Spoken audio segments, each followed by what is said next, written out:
Good afternoon. Welcome to the Committee on Workforce and Business Development. I call this meeting to order, and this remote hearing can be viewed on the House webcast. This remote hearing is pursuant to Rule 10.01. With that, I wanted to ask Mr. Chavez, the Committee Legislative Assistant, to take the roll. Chair Noor. Present. Chair Noor present. Vice Chair Jejong. Present. Vice Chair Jejong present. Lead Hamilton. Present. Lead Hamilton present. Baker. Baker present. Baker present. Dabney. Dabney. Frankie. Frankie present. Frankie present. Greenman. Present. Greenman present. Haley. Haley present. Haley present. Jurgens. Jurgens. Jurgens present. Jurgens present. Cagle. Present. Cagle present. Katiza Watun. Present. Katiza Watun present. Olson. Present. Olson present. Tu Zhong. Present. Tu Zhong present. Dabney. Dabney. Mr. Chair, we have quorum. Members, we have a quorum present. With that, I wanted to entertain a motion to approve the minutes of the previous meeting on Friday, the 5th. I will entertain a motion to approve the minutes. So moved, Mr. Chairman. Lead Hamilton moves the approval for the minutes on March 5th. Any discussions? Any discussions? See none. All those in favor, please say none. Aye. Aye. Aye. Opposed? See none. The motion prevails and the minutes for March 5th is now approved. Members, we do have 3 bills. Those bills are all related to childcare. And as we all understand, this is an important issue when it comes to workforce development. And the first bill before us is House File 260, which is with Representative Wazlawik. Welcome to the committee. I will move your bill to be referred to the Early Childhood Committee. Welcome, and please introduce the bill to us, and I'm assuming you don't have an amendment. Thank you, Mr. Chair. No amendment, just the bill in its form today. Please proceed. Go Mr. ahead. Chair and members, as Chair Noor stated, childcare and early education are important parts of the system that support our working families and in turn our employers. We saw just how important childcare is during the pandemic, when many parents were forced to take on the care of their kids while trying to work from home. Our childcare providers stepped up to take care of the children of our essential employees and have been continuing to provide care for children and families throughout the pandemic. Despite their importance to our society and our workforce, childcare and early education professionals continue to receive low wages and often don't have access to benefits. We also have a shortage of these workers and really high turnover in the field. And what we do know is we also have a shortage of childcare slots. If we're going to have enough childcare slots for all families who need them, we need to have more professionals in this field, and we need to keep them in the field. House File 260 provides incentives to get more childcare and early education professionals into the field and helps to keep them there. It provides funding for scholarships to help these professionals advance in their education and grants to help them stay in the field once they've gotten jobs there. Just a brief walkthrough of the bill, and with that, I will turn it over to testifiers to talk more about the program and how it's helped them. Thank you so much, Representative Wazlawik.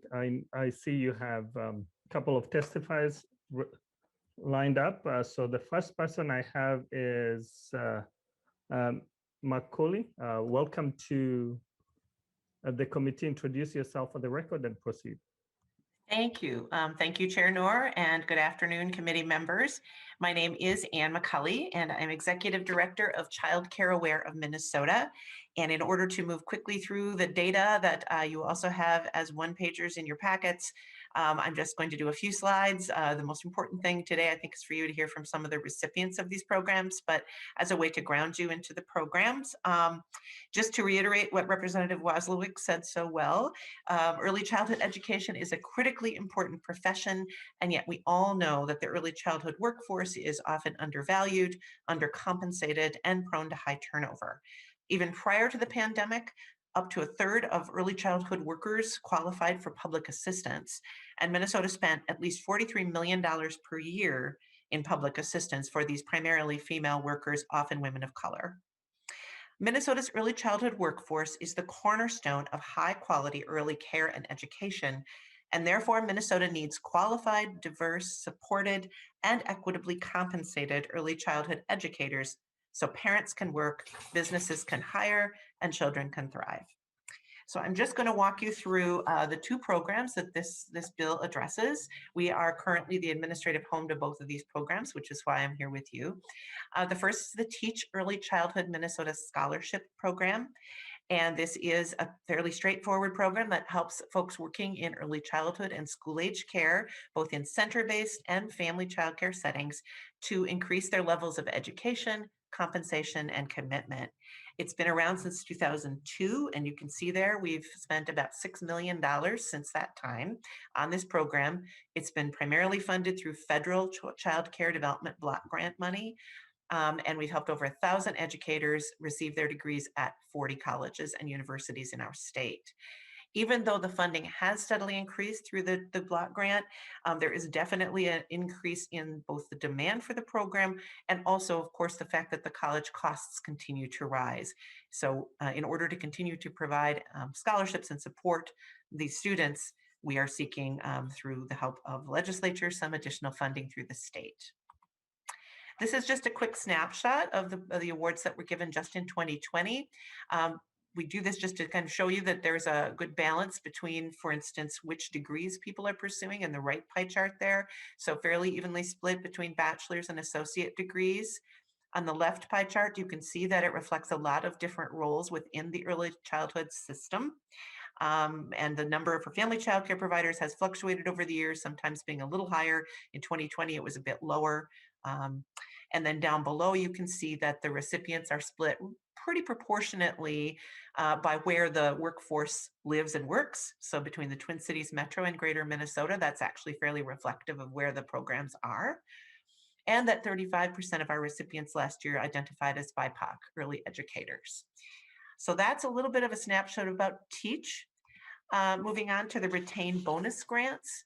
Again, this is a program that is available to anyone working in early childhood in both center and family child care settings. And it really is seen as exactly what it sounds like, a way to try to retain our people in the workforce. I will point out this is the only program right now that does directly go to compensation. So these bonuses are available to anyone who has a Child Development Associate certificate, which is a non-credit certificate, or an AA, a BA, or a master's in early childhood education or a related field. And these bonuses are available to use to cover professional expenses or other personal expenses that affect the ability for them to stay in the field, which, again, very low paying field. This allows us to try to close some of that gap. Since 2003, we've awarded over grants to over 2,000 degreed or credentialed early childhood educators. And as a result, kept them that much longer in the field. And you can see that grants range between 1,000 and 3,500, and that is dependent right now on, again, what level their certificate or degree is at. The average was about 2,270. So the challenge with retain in particular is that we are often turning away at least half, if not 2/3 of eligible recipients every round. And we do these as separate rounds just to make it a little bit more fair for our family child care community and then our center-based community.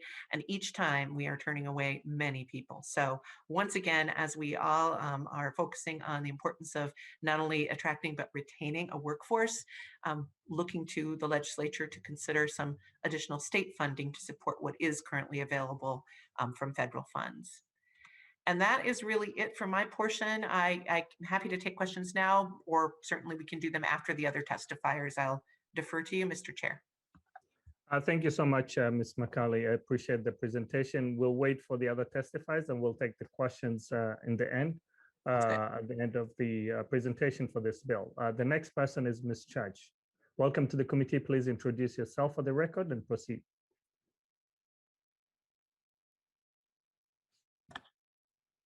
You're muted. We cannot hear you. Go ahead. Good afternoon, Chairman Noor and representatives. Hello, my name is Kathleen Church. I run my own home-based naturalistic program called Creative Children Childcare, Casa di Creativa Bambini. My demographics will also be able to add a bit of different perspective view. I am based in Northern Hubbard and service Cass Lake area, Northern Hubbard, and parts of Beltrami, including the band of Ojibwe of Leech Lake on a big service. I service families that bring a great diversity and culture to our community. My program is based on a blended approach that offers a Montessori and traditional preschool delivery of life skills, social, emotional, including divergent literacy, maths, manipulatives, work, large and small motor activities with dramatic play with added engagement, with a large emphasis on culture and diversity and naturalistic environment for the child under 5, allowing that child to drive their learning. The impact that Teach has had on me personally and others in our community from seeing what I've been able to do is helping to bridge the equity for both adults like myself that would have never been able to afford to go back to university, and also the ability to continue to work in the field. The program has allowed me to show younger adults that impact our community, the young Native Americans that may have dropped out of school originally, can make a future, and has persuaded many to re-enter the university and college to set up skill sets. The program that I've decided when I embarked on this journey with the help of Teach was to explore all my options available to me. I explored all the options that came available to me through Teach, 2-year programs, 4 years, BA, BS with licensure. What I can say is not only was Teach instrumental in helping me bridge that gap, but allowed me to attend the program that I felt would engage and enhance skills I had already, with an understanding of more growth and potential.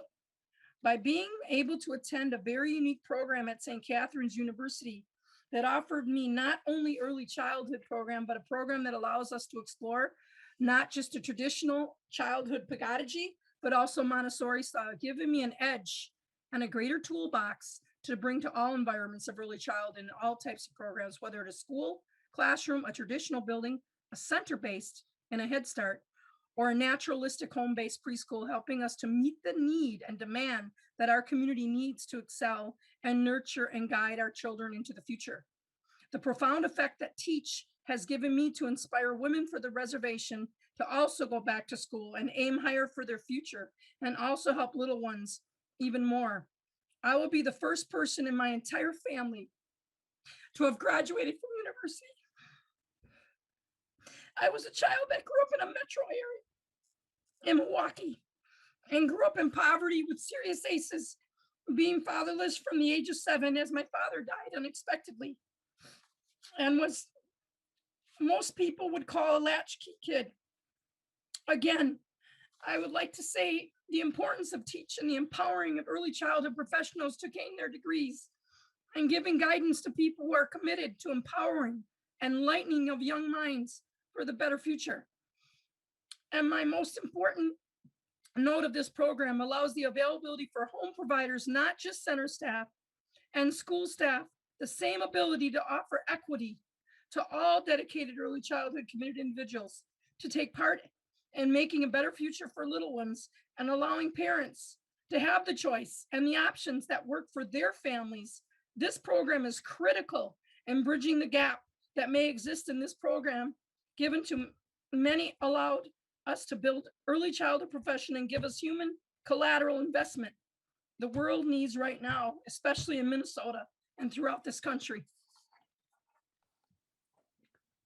Thank you so much, Ms. Church, for your testimony and sharing your story with us. We value the work that you do every day to help young Minnesotans reach their full potential. So we sincerely appreciate you. With that, the next person that I have is Ms. Hernandez. Hi, good morning. Amanda, Good hi. afternoon, actually. Mr. Chair, members of the committee and guests, I come to you from my child care center here this morning. Today, this is such a great opportunity to share my experience here with the Teach Scholarship. My name is Emily Hernandez, and I worked in retail for 5 years.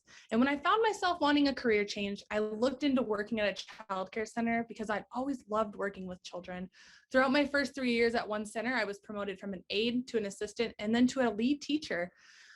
When I moved centers, I heard about the child care program at Concordia University and was immediately intrigued. A coworker explained to me that the program catered to mothers, full-time workers, and even those who wanted to take college just a bit slower than anyone else. I had said I didn't think I could afford a private university education on my hourly wage, but she mentioned the Teach program and how it helped to cover a portion of tuition, and I applied that night. I would be over $30,000 in debt if it wasn't for the Teach scholarship. Teach is one of the main reasons I decided to go back to school and get my bachelor's degree. Now I'm a year away from graduating with the highest distinction, summa cum laude, and this program has allowed me to further my education in a way I could never even imagine. I aspire to have my master's degree someday and would absolutely come back to Teach should funding expand to cover graduate degrees. 90% of a child's brain develop by age 5, and therefore expanding funding for this program is essential, as this field shapes children's mind during a time of mass brain development. These early educators deserve the proper education to give each child the best chance to succeed in school and in life.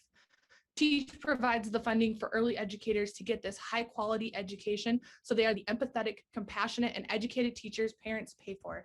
Thank you for your time. Thank you so much, Ms. Hernandez, for all that you do, and congratulations on your successful completing the programs, and looking forward to see what you'll do next. So the next person, the last testifier, is Ms. Kalala. Welcome to the committee. Introduce yourself for the record and proceed. Good afternoon, committee. My name is Cheryl Kalal, and I have been a family child care provider for the past 18 years in Eden Prairie, Minnesota. The retained funding is extremely important to providers. As you know, I work in a field that is not highly compensated.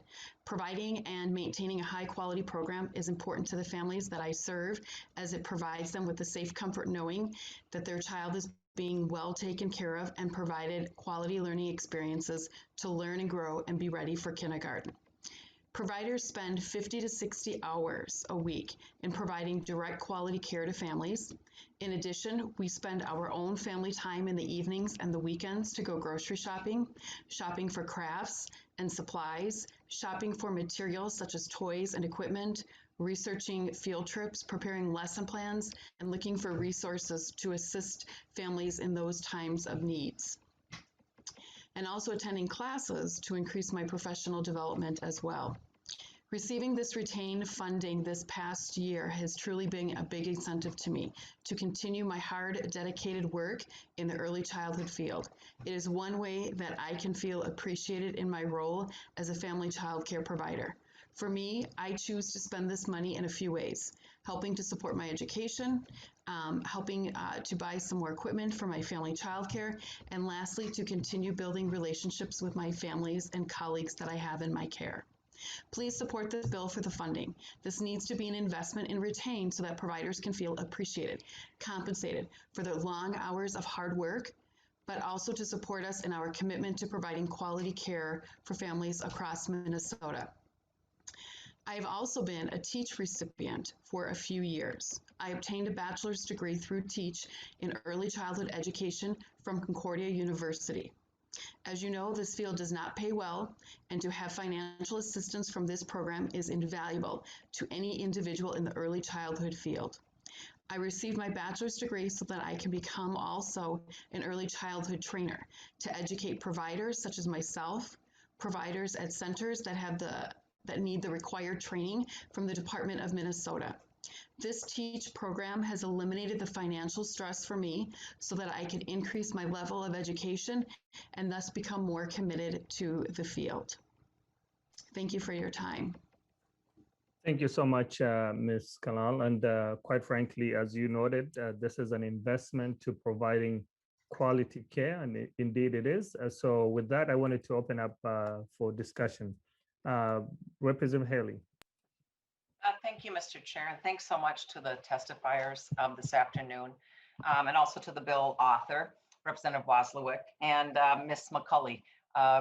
In my previous life, I worked for an education foundation, and I'm very familiar with Child Aware when that was first launching. So thanks for your work in that area. This might be to Representative Wazlawik or to Ms. Cully. I am supportive of your bill. I'm just curious on two questions.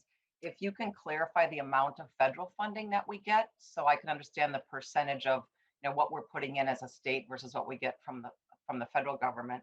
And then I have a follow-up question after that. Representative Wazlawik. Thank you, Mr. Chair. I'll let Ms. McCulley, she's a lot more well-versed in the federal funding piece. I'll let her take that one. Ms. Sure, McConnell. Thank you, Chair Noor and Representative Haley. So I'll start with retain. That is a little bit easier one. That tends to be around 250,000 to 500 at the most a year. So basically this would double the amount we get each year from the federal CCDBG. Teach is a little more variable as well, but roughly I can go with this year's budget is about $1 million. So again, I believe it would half again as much for the biennium toward teach. So it would allow us to, certainly for retain, to double the amount of people we could serve. And depending on the scholarship levels people choose, possibly even double the amount we give for teach. Representative Haley. Thank you, Chair Noor. Just for information for the rest of the committee members and Ms. McCulley, we also have a program that was started a couple sessions ago called the Workforce Development Scholarships. And that was scholarship money for our post-secondary institutions. And we added early childhood development to that program last biennium. That was, I carried it originally in 2018 and Representative Pryor carried it after that. You're nodding that you're familiar with that. Can you just tell me how this intersects with that? Sure, absolutely, and thank you, Mr. Chair, and thank you, Representative Haley. Thank you for carrying that. Yes, it's a great program. We were so excited to see early childhood added. I would say there's a couple of differences. First of all, that is currently limited to, I believe, the 2-year programs. Probably the biggest difference is, and I'm glad you gave me a chance to say this, Teach is structured for people that are already in the field, who've been working in early childhood, who realize, wow, I love this work, I want to make this my career, but perhaps stopped at the high school level or with some college credit. Whereas the workforce development scholarships, I think, could be used that way, but often also cater to our students who are just coming out of high school, for instance, and thinking they may want to get into this career.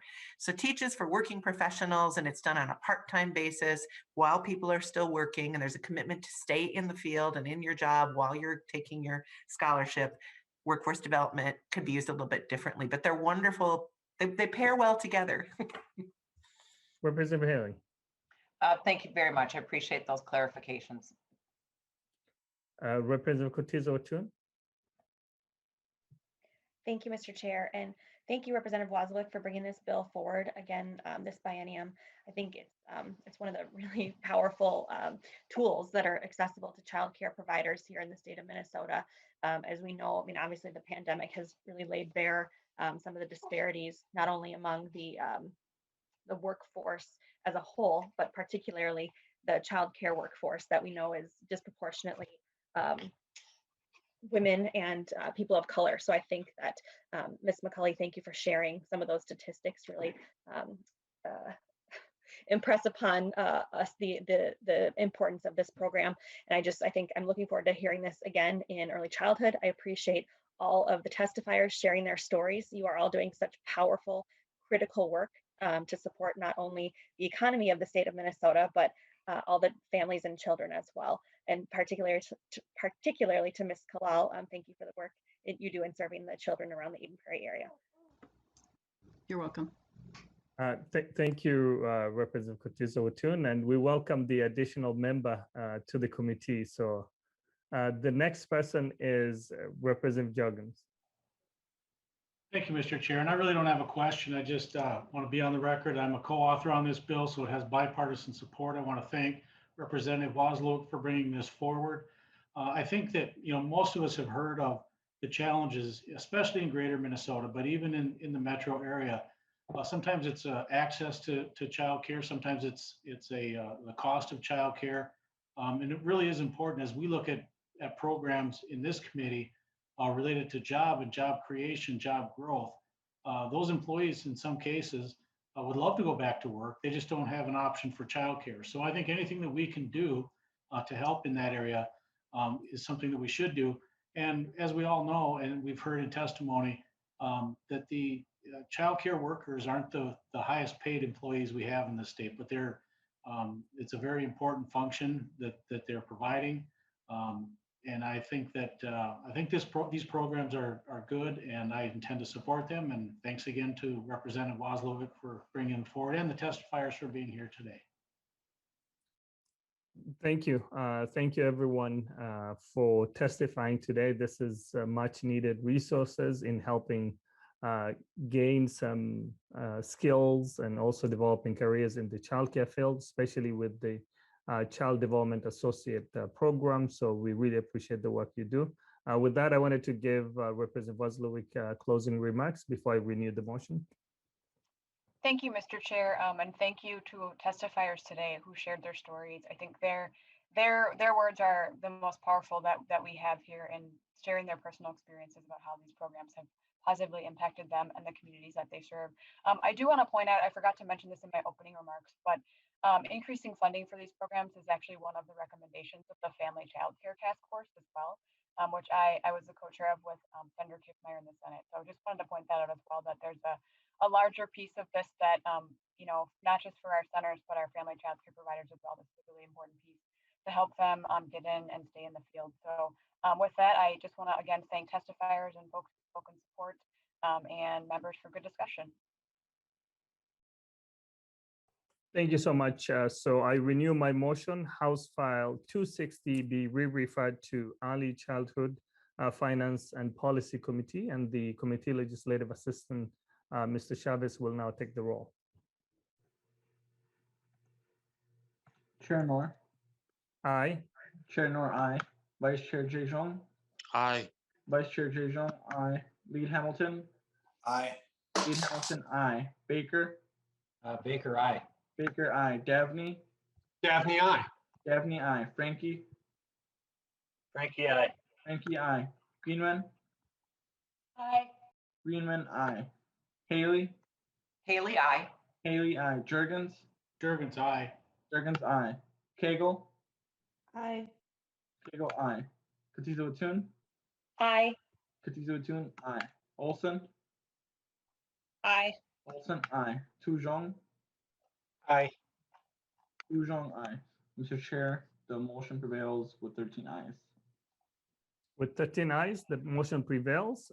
Representative Wazlawik, you're on your way to the early childhood. So thank you so much to the testifiers. The next two bills with Representative Olson. Please move your bill, House File 411. Thank you, Mr. Chair. I move that House File 411 be held over for possible inclusion in an omnibus bill. Thank you. Please tell us about your bill and proceed. Thank you, Mr. Chair and members. So I have two bills up that deal with the childcare shortage in Greater Minnesota. So my opening comments and setting the table for House File 411 also apply to the next bill as well. So it's no surprise to this committee that there is a childcare shortage in Greater Minnesota, and that has an impact on our workforce and our entire economic landscape. So between the year 2000 and 2020, Greater Minnesota lost more than 20,000 childcare slots, which is about 17% loss. And just to compare, in the metro area, in that same amount of time, was about a 2% decrease. So we were losing childcare providers in great number in Greater Minnesota. And childcare, or the lack thereof, in Greater Minnesota is one of the most significant economic development barriers we face. To address the 39,000 missing childcare slots in Greater Minnesota, it will require between $45 and $120 million in capital if we expand capacity by increasing family license slots by 60% and childcare center slots by 40%, which is the current ratio here in Greater Minnesota. The problem is that childcare providers in Greater Minnesota cannot access private commercial capital because it is almost impossible to design a childcare business that generates enough revenue to cover operating expenses, wages, and capital expenses. So House File 411 would inject $20 million of capital, with 10 million in state funds and 10 million in local private funds into expanding childcare capacity in Greater Minnesota. So the bill provides 10 million from the general fund into the Greater Minnesota Child Care Facilities Grant Program. This grant program was established in the fall in the bonding bill, but it did not actually receive the funding. The bonding bill created two separate accounts for this program, one funded from the general fund and one funded through the bonding committee. So the one we're seeing today in House File 411 is funded through the general fund account. The purpose of the Greater Minnesota Child Care Facility Capital Grant Program is to keep or enhance or expand or create new economic development in the area in which their grants are made by providing facilities for the childcare necessary to support workers and their families. Eligible applicants include a private childcare provider licensed as a childcare center or to provide in-home family childcare, a city, county, or school district, or a joint powers board established by 2 or more cities, counties, or school districts. And eligible projects include they could acquire land or an interest in land, pre-design, design, renovate, construct, furnish, and equip facilities in which to provide childcare, or for other childcare facility improvements that support the purpose of which this grant program is established. Money from the account in the general fund may also be used to upgrade or expand existing nonprofit childcare facilities for purposes of meeting state requirements. And it also requires a 50% local non-state match. And Mr. Chair, I have 4 testifiers on the bill, and there are 2 testifiers from Laverne, and they have asked to go back to back as their testimony really tells a full story when told together. So a request for that order if possible. Thank you so much, Representative Olson. The first person that I have on this bill is Mr. McMahon. Welcome to the committee, and state your name for the record and your affiliation. Proceed. Mr. Chairman and members of the committee, thank you for the opportunity to testify in support of House File 411. And I want to thank Representative Olson for authoring this important legislation. My name is Scott McMahon, and I'm the Executive Director of the Greater Minnesota Partnership. The partnership is a collaborative of business, government, and community leaders from across Greater Minnesota who support public policies and investments to promote economic prosperity throughout our region. There's a great quote that says, "Childcare is the business that allows other businesses to be in business." Every business across the state is built on a foundation of 20, 30, and 40-year-olds committed to seeing that business succeed. But if those employees cannot access childcare when their lives require it, then the business cannot maintain its workforce, grow, and succeed. And as the Minneapolis Federal Reserve Bank has noted, families need access to childcare in order to participate in the post-pandemic economic recovery. But in Greater Minnesota, as Representative Olson has indicated, we lack almost 40,000 childcare slots, which means we only have 66% of the childcare slots that we need. And as a result, we have thousands of job openings, good jobs with good pay and good benefits that go unfilled because our employers cannot recruit the workforce they need because their community lacks childcare openings. In order to build our new capacity to shrink the 40,000 childcare slot deficit, our childcare providers and entrepreneurs need access to capital. Based on an analysis developed by the Northland Foundation in their 2018 Childcare and Workforce Study, which is in the members' packets, we need at least $125 million in capital and startup funds to eliminate our 40,000 childcare slot shortage. The problem is that childcare providers cannot access the capital needed because it is next to impossible to build a financially sustainable childcare center in Greater Minnesota. So no bank is going to provide financing for a business that is all but guaranteed to fail in 3 to 7 years. But we have seen success stories of new centers opening in our communities. And every time this happens, it is because the local community has been able to come together and create public-private partnerships to provide the capital needed to build the center. And the childcare centers in these examples work because one center director told me as she was trying to start a second center in her city, "I can generate enough revenue to pay my staff or pay my mortgage, but I can't do both." The Greater Minnesota Child Care Facilities Grant Program provides financing to childcare providers and local communities to build new capacity. The financial impact of this program to our childcare providers is that it can remove the capital expense from their balance sheets, allowing them to focus their revenues on their operations and make it so they can, in fact, operate sustainable operations. The investment contained in House File 411 provides $10 million in public financing to be leveraged against at least an additional $10 million in private financing. This investment has the potential to reduce Greater Minnesota's childcare shortage by up to 15%, with childcare slots that are sustainable and that provide the wages needed to maintain our childcare workforce. I simply cannot state how impactful and how much of a game changer this investment will be for our communities. This type of capital financing simply is not available to our childcare providers, and it is exactly the investment we need to eliminate the shortage. Thank you, and I'm happy to answer any questions members may have.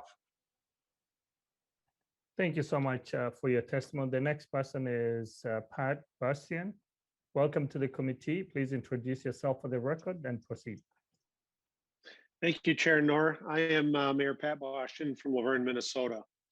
And thank you, members of the committee, for allowing me to testify in support of House File 411 and 412. Laverne is in Rock County, way in the southwest corner of Minnesota. Just ask Representative Hamilton and he'll just point his finger to the west.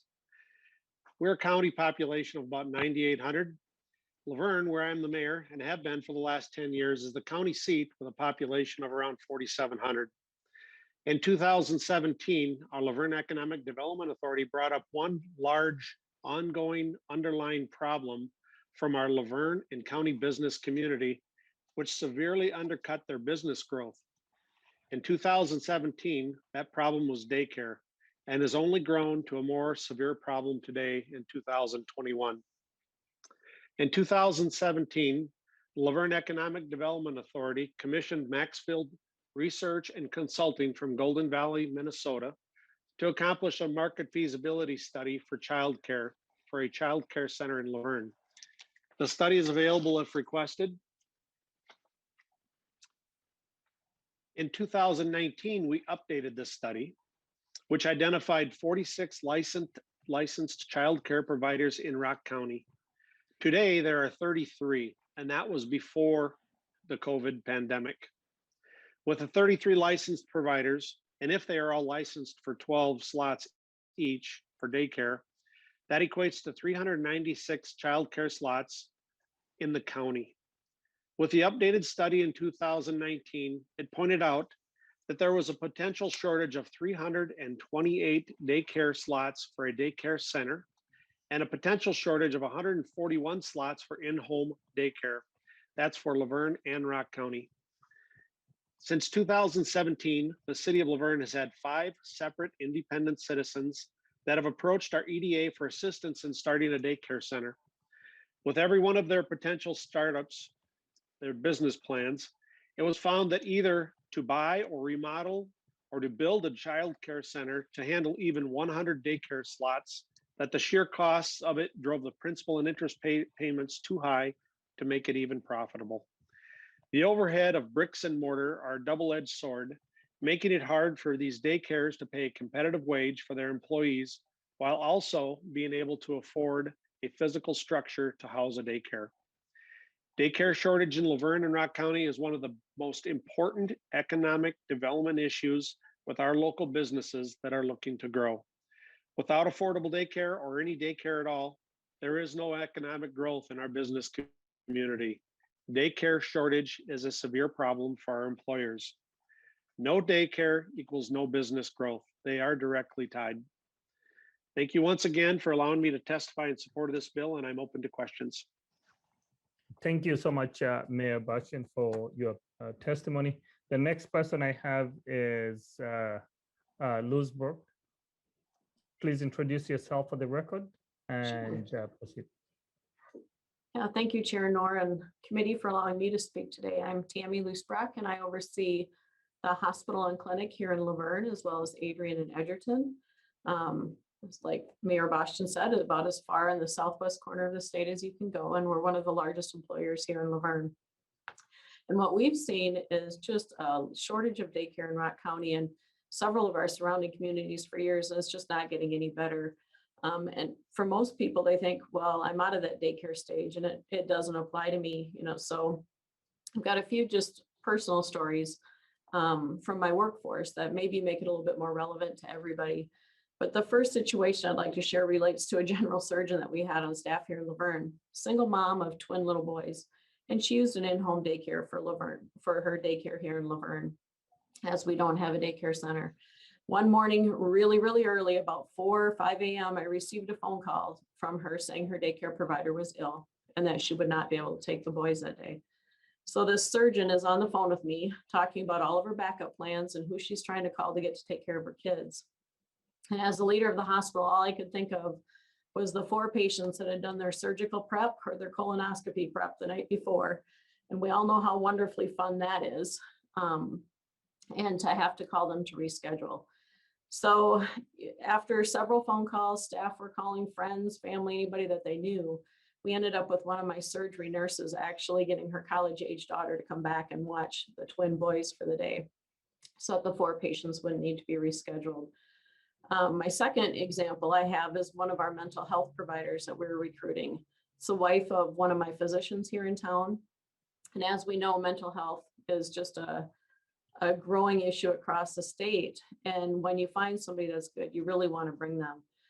We're hoping to hire this physician's wife to be our mental health therapist, as she was working in Sioux Falls, which is about 30 to 40 minutes from here as a mental health therapist. And when she went to Sioux Falls, she brought her children with her to Sioux Falls for daycare. So when we offered her the position, she reached out right away trying to find daycare in our community and was not successful in finding daycare. So it actually took us about 1.5 years to finally recruit her to Laverne to find, when she found daycare, to be able to transition and come work with our patients here in Laverne.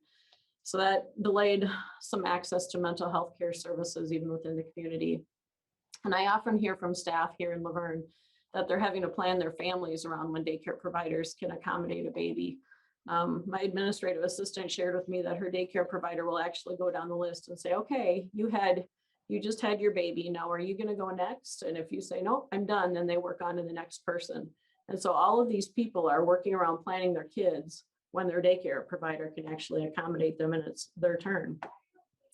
The last example that I have kind of pertains to, it was one of our physical therapists here. Her last son was born right after the start of the year, but her daycare provider couldn't take that little one till the fall. So in order to make it work, she did her 12 weeks maternity leave, came back and only worked part-time, but had her mother-in-law, who is our volunteer coordinator, and her mother, who's a nurse, take time off of their schedules to help balance. So between the 3 of them, they juggled the day coverage of being off to stay with the baby. And then her husband, who's a teacher at the school, has the summers off. So they patched that through till the summer. Then the summer, the husband was off, which carried them till the fall when the daycare provider could finally accommodate that baby into her schedule. So, I've had nursing staff job share. I've had people volunteer to take PTO one day so that the other one can now work. It's just been a juggling act from all of my staff. So I guess what I'm imparting on you is, if you think daycare doesn't apply to you, no matter your age, in our community, if you need a nurse to care for you, general surgery, rehab following an injury, or even mental health services, it could impact the care that you're getting. So with that, I'll entertain any questions, and thank you for allowing me to speak. It's an important issue. Thank you. The next person is Scott, Mr. Marquardt. Please welcome to the committee and state your name for the record and your affiliation. Please proceed. Thank you, Mr. Chair and members of the committee. My name is Scott Marquardt. I manage the economic development programs of the Southwest Initiative Foundation, and I'm also on the board of directors with the Greater Minnesota Partnership. We serve 18 counties and 2 native nations of Southwest Minnesota, with our region's corners being Ortonville, Laverne, Jackson, and Litchfield, including all of Representative Baker and Representative Hamilton's districts.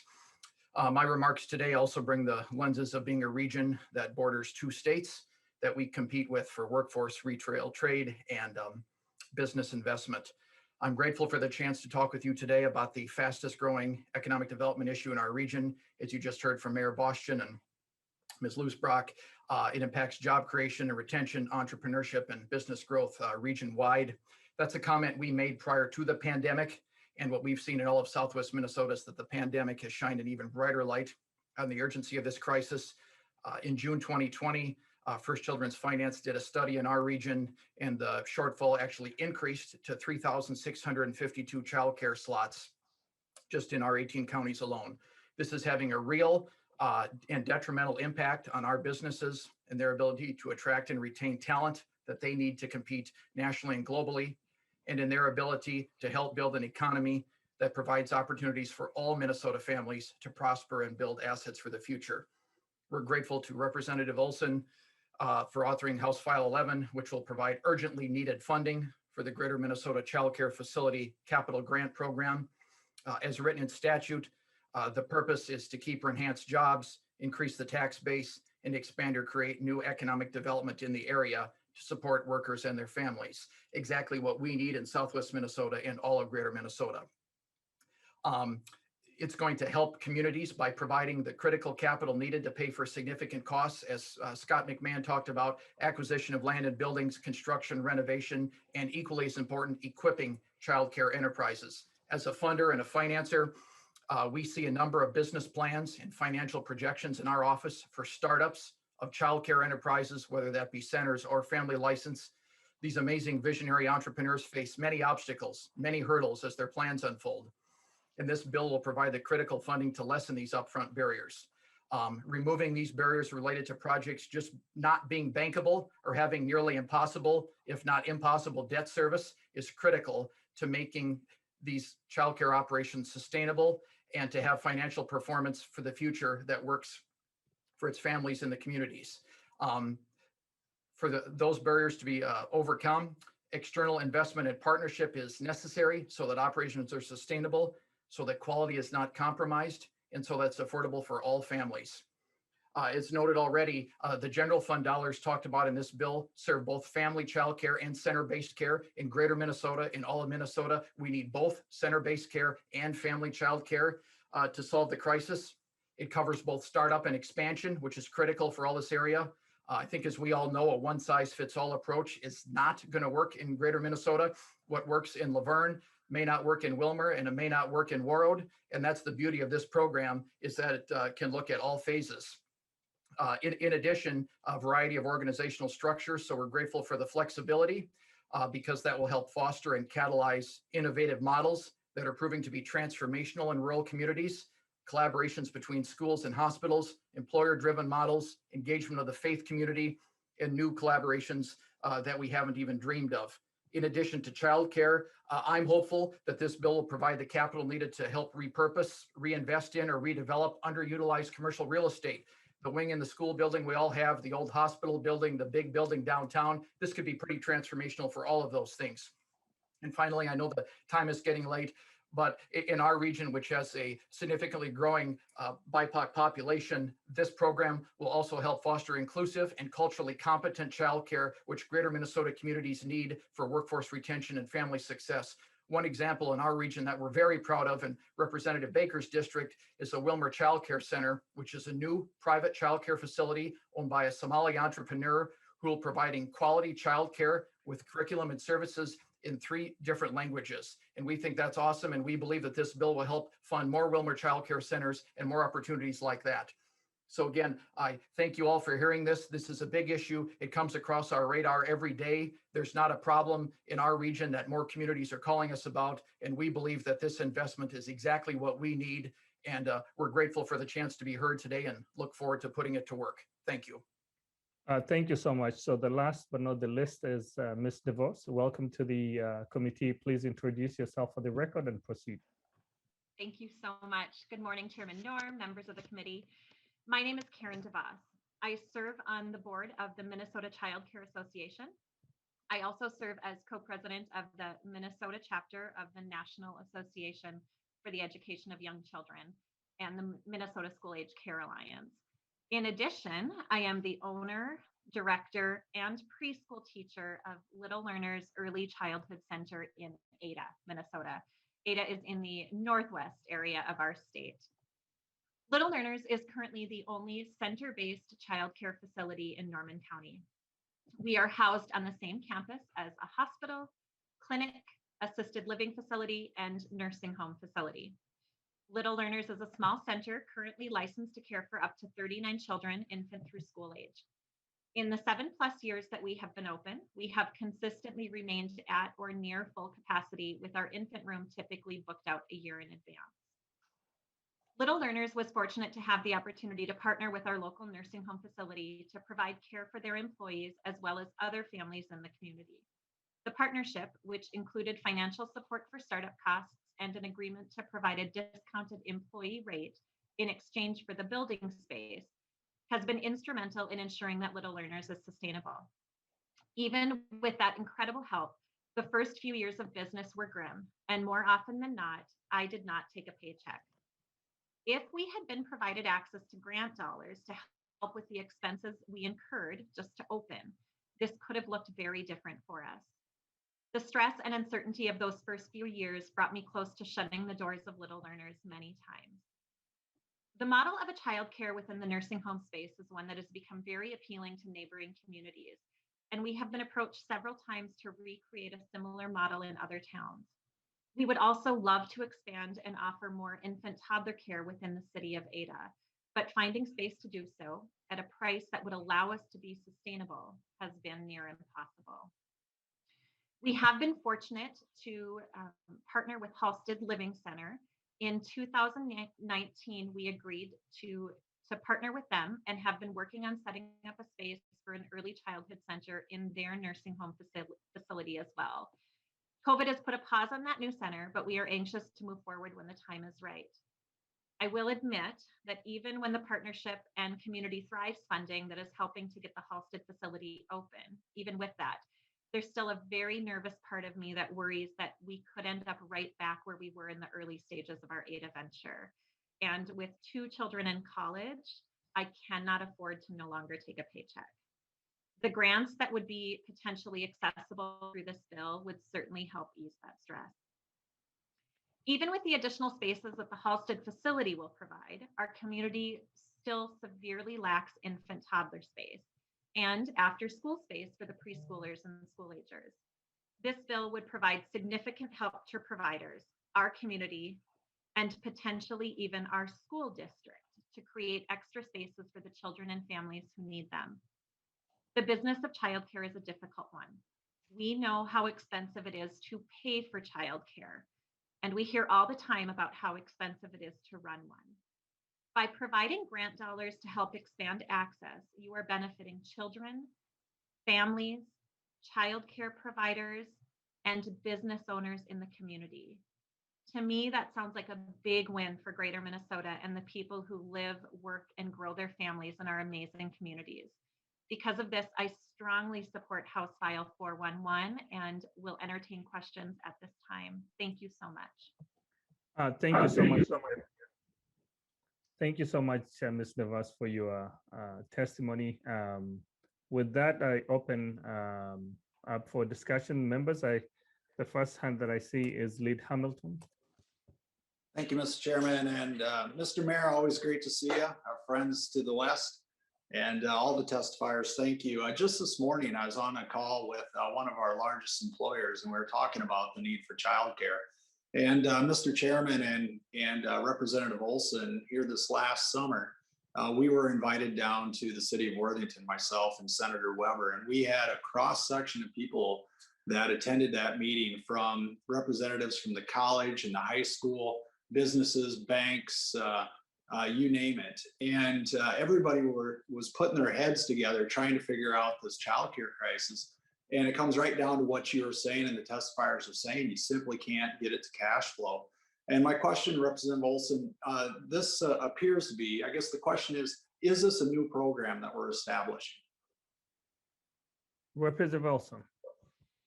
Thank you, Mr. Chair. Thank you, Representative Hamilton, for the question and the spirit of it. So I can let Scott McMahon answer that, but I will say, I think I mentioned in my testimony that the fund was created last year in the bonding bill, and so this is the funding for that fund, but I can certainly turn it over to them for more specifics on what happened before my time.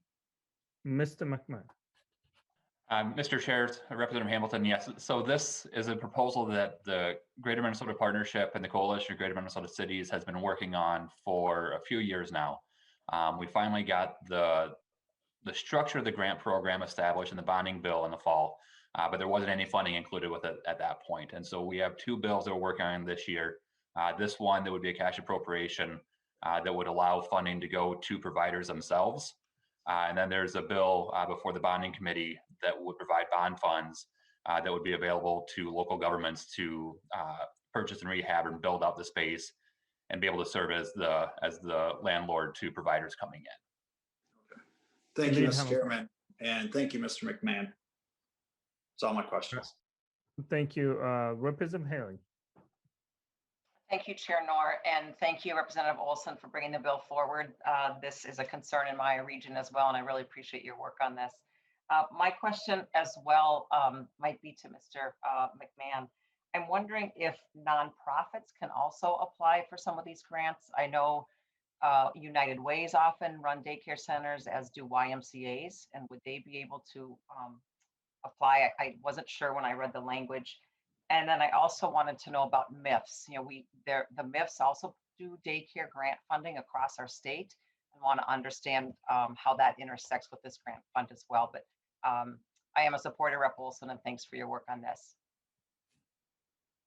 Representative Olson, or did you want to defer to Mr. McMahon? I see he's ready to answer the question. Go ahead, Mr. McMahon. Mr. Chair, Representative Haley. So the bill before you today, the funds could go to any entity that is acting as a childcare provider. So if it's a YMCA that's doing it, if it's a local nonprofit that's in that world, if it's a for-profit company that's coming in and looking at expanding and building a center, they would be available.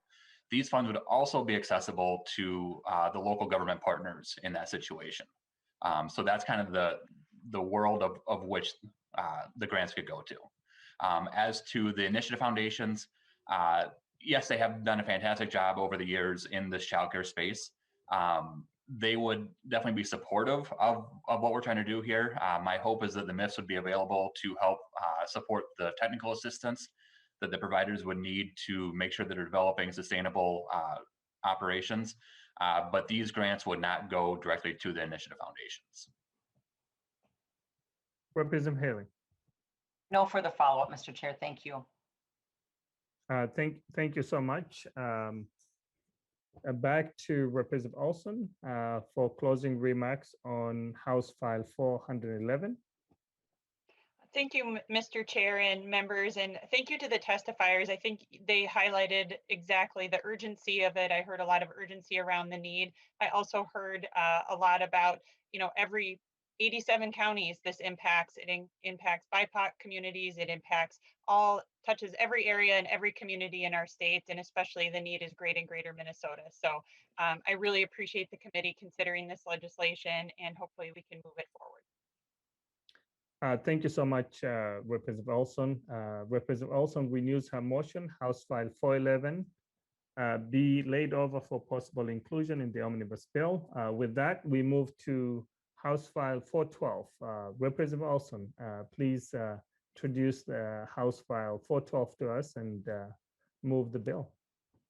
Thank you, Mr. Chair and members. So I won't go back through all the details. I think the testifiers in the last bill did a great job highlighting the need for childcare in Greater Minnesota. So this is just another piece of the puzzle, another way we're tackling the childcare crisis in Greater Minnesota. So this bill, House File 412, provides $10 million for the DEED Child Care Provider Grant Program for grants to local communities to increase the number of child care providers to support economic development. And so the funding opportunities include childcare startup or expansion, childcare provider training, facility modifications, direct subsidies or incentives to retain employees, assistance with licensing and regulatory requirements. And the priority in this is for communities that have demonstrated a shortage of childcare providers, and the grants require a 50% non-state match. And this is a statewide grant program with 50% of the grants committed for projects in Greater Minnesota. And so with that, I have 3 testifiers on the bill, and we can roll with that, Mr. Chair. Representative Olson moves House File 412 to be laid over for possible inclusion. So on to the testifier. Who's the first testifier, Representative Olson? Mr. Chair, it'd be Cisa Keller. Ms. Keller, welcome to the committee. Please introduce yourself for the record and proceed. Wonderful. Good afternoon, Chair Noor and members of this committee. My name is Cisa Keller. I'm the Senior Vice President of Early Childhood Quality Development at Think Small, and I'm here testifying in support for House File 412. Every Minnesotan is touched by childcare, whether directly or indirectly. Think Small believes that by prioritizing significant investments in childcare, Minnesota can achieve a triple bottom line. This includes supporting young children by preparing them for success in kindergarten and beyond, supporting employment for working families, and finally, supporting Minnesota's economy by boosting the business of childcare. According to a national pre-COVID pandemic report by Ready Nation, due to inadequate childcare options, working families report lower time at work, less productive time, and diminished career opportunities. Collectively, this results in working parents losing on average just under $9,000 in lost earnings each year. Businesses losing on average about $1,500 per working parent annually. And finally, taxpayers losing on average just over $2,000 per working parent, again annually. The economic consequences of inadequate childcare are large and long lasting. Under the fiscal year 20 deed childcare grants, Think Small was able to expand its pilot project aimed at directly increasing the number of quality childcare slots in the 7-county metro. Through our Build Your Own program, Think Small's expert staff provided a unique combination of business consultation and technical assistance to participants interested in starting and or expanding childcare businesses. From July 2019 through July of 2020, Think Small was able to support 52 programs to become licensed in areas identified as childcare deserts. As of today, 48 of those 52 programs remain open, resulting in the creation of 68 jobs and 654 childcare slots. 60% of those 48 open programs are currently participating in Parent Aware, Minnesota's quality rating and improvement system. And 20 of those 48 newly licensed childcare businesses are owned and operated by women of color. House File 412 addresses one of Think Small's top priorities: to preserve and increase the supply of childcare programs. We support provisions that invest directly in local Minnesotan communities, specifically those that are experiencing shortages in childcare providers. We also support the bill's commitment to a comprehensive investment through an emphasis on job creation, training, as well as increasing childcare slots. In addition, we support this bill as a statewide proposal, as families are experiencing childcare deserts in every part of the state. Thank you, Chair Knorr and members of the committee for your time, and I'm here for any questions. Thank you so much, Ms. Keller, for also reminding us about the childcare deserts that we have in our state and also in the local region here.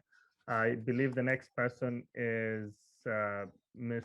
Joss, Nancy Joss. Welcome to the committee. Please introduce yourself for the record and proceed.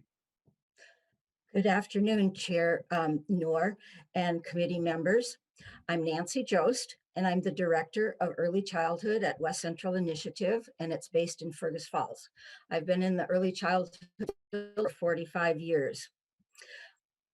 West Central Initiative is one of the 6 Minnesota Initiative Foundations. We're often called the MIFs. And I would like to start off today by saying that the MIFs support House File 412.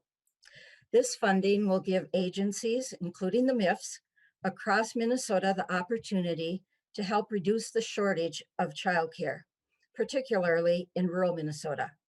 It would allow the MIFs and other agencies to use it in ways that might be different from one another, because each region and each community might have different needs and different solutions.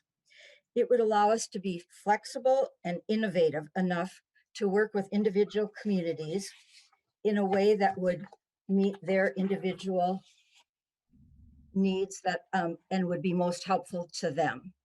That might include business supports, trainings, funding for facilities and modification of facilities, for professional development and continuing education for staff, as my partner and colleague Mary Rotter will be telling you about in a few minutes, and recruitment and retention incentives. Right now, West Central Initiative, through West Central Initiative, I'm working with a small community in West Central Minnesota called Barnesville, and they have a shortage of childcare, like many communities do. And so we've been meeting for the last 3 months, and we'll continue to be meeting to try and figure out what we are going to increase the capacity for childcare. And I'm thinking the funding for through this would be perfect to help us figure that out. So this would be really useful funding for us. This funding will allow organizations like the MIFs to improve an infrastructure in our communities. And that infrastructure is childcare. As Scott said before, Scott McMahon, childcare is the business that keeps other businesses in business. Communities across Minnesota, especially in rural Minnesota, will benefit from this funding. We want to continue doing the work we have done with previous funding and continue to explore innovative solutions to the childcare shortages. Thank you for allowing me to speak today. Thank you so much, Ms. Jost. The last testifier on this bill is Ms. Rhoda. Welcome to the committee. Please introduce yourself for the record and proceed. Thank you, Mr. Chair. Good afternoon. My name is Mary Rotter, owner and director of Laker Prep Preschool and Laker Prep Early Childhood Center, both in Detroit Lakes in West Central Minnesota. I want to thank you for the opportunity to speak from my point of view about the House File 412. My teaching career began in 2001 when I was hired as a kindergarten teacher at a St. Paul charter school. I taught at this school for 10 years. The cold truth that surfaced every year was that children experiencing high quality early childhood education were better prepared than their peers for the K-12 system. I want to emphasize that the unprepared trend wasn't and still isn't related to a certain program model. Children can arrive prepared for kindergarten after experiencing trained and intentional education in their own homes or licensed family childcare, licensed childcare centers, and other program types. The key is trained and intentional, and that is where I'd like to speak positively today. This continued trend led me to my current position in the opening of Laker Prep Preschool in 2011. I based my marketing on Art Rolnick's studies of economic impact of early childhood education and the benefits resulting from it for children and society alike. My goal will always be that the children entering our care will have the trained and nurturing staff that help them grow to their full potential. With this goal in mind, it costs ample amounts of money for staff to attain this level of training and education. The childcare business model does not allow for such excess funds in our budgets. Completing yearly training requirements is just not intentional enough. When a teacher enters our program with their 2-year early childhood degree or more, they are well on their way to success. They have theory knowledge, growing experience, and now will put into practice with our support. However, not everyone has that opportunity or pathway. Without guidance of specific trainings and practice, a teacher cannot grow as effectively. Again, we need intentionality. Some of the best teachers come with a natural ability to work with children, but lack education. We want to grow these teachers to their full potential just as we do with children. Obtaining a Child Development Associate, a CDA, while working is one of the best ways to support staff and children alike. West Central Initiative has created a support system for our region so that the cost is not a burden on the staff or the program, but benefits all. Earning a CDA allows a teacher to train on the job with specific theory behind each training module, and once completed can be promoted in their current programming. And almost always this results in better pay. This also addresses the staff turnover, which is another reason to continue and train staff on the job. The brightest point is that no one can take away this credential should a teacher decide to change facilities or start their own program. We then have an intentionally trained member of the early childhood profession providing quality care for children as they build skills to ready them for kindergarten. Please support the Child Care Provider Grant as it is a win, win, win, win for children, families, teachers, and programs. Thank you. Thank you so much for your testimony and to everyone who has testified on this bills. Members, any discussion? Any discussion? This is an important topic. As we all know, and I've stated at the beginning, women labor force participation hit very low in the last few months because of the challenges that they're facing, particularly when it comes to childcare needs. We know we have to do something to ensure that we provide that cushion and be able to support women who are in need of childcare and families who need childcare so that they can participate in the labor force. I see Representative Jorgensen with a question or comment. Just a comment, Mr. Chair, and actually you said it very well. And I just wanted to thank the testifiers for coming here today. This is another good bill. I think all three bills today they get us going in the right direction to help with the child care throughout the state of Minnesota, to help people go back to the workforce if that's what they choose to do. So I just wanted to thank the testifiers for being here today. Thank you. Representative Olson, closing remarks. Thank you, Mr. Chair. I'll just say how I've been sharing with this bill. With success, our employers no longer have to decide whether to grow or locate in a community based on the availability of childcare. And with success, our families no longer have to decide whether to work or where to work based on the availability of childcare. And so I appreciate the support, and I renew my motion that House File 412 be laid over for possible inclusion. Thank you, Representative Olson. Renews her motion, House File 412 be laid over for possible inclusion. Members, we don't have any other agenda items before us, so the meeting for today is adjourned. Thank you so much.